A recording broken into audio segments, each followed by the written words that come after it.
আবিরও allergy তোর। উফ, বাঁচা গেল। এবার ওকে একটা ফোন করি। হ্যালো বাবু, আমি কিন্তু তোমার হাতেই প্রথম রং মাখবো, তাড়াতাড়ি চলে আসবে। এক কাজ করি, চুলটা মাঝখান থেকে শীতে করে দিই, আর এই লাল আবিরটা সাথে নিয়ে যাই। আবিরের মধ্যে একটু সিঁদুরও মিশিয়ে নিই। ও যখন এই সিঁদুর মেশানো আবিরটা আমার সিঁথিতে পরাবে। रंग लगा दे रे मोहे रंग लगा दे रे। কিরে মনা, এমন মাঝখানে শীতে করাচ্ছিস কেন? আবার হাতে করে লাল আবির নিয়েছিস। মাঝখানে শীতে করাটা তো আজকাল ফ্যাশন। আর লাল রং তো আমার ফেভারিট। কিন্তু তোর প্রিয় রং তো গোলাপি, সেটা ছোটবেলায় ছিল, এখন লাল। যাই হোক মা, আমি একটু বেরোচ্ছি।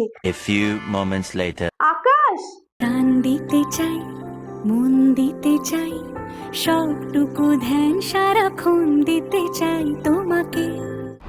হ্যাপি হোলি। এটা কি করলে তুমি? আরে বুড়া না মানো, হোলি হ্যায়।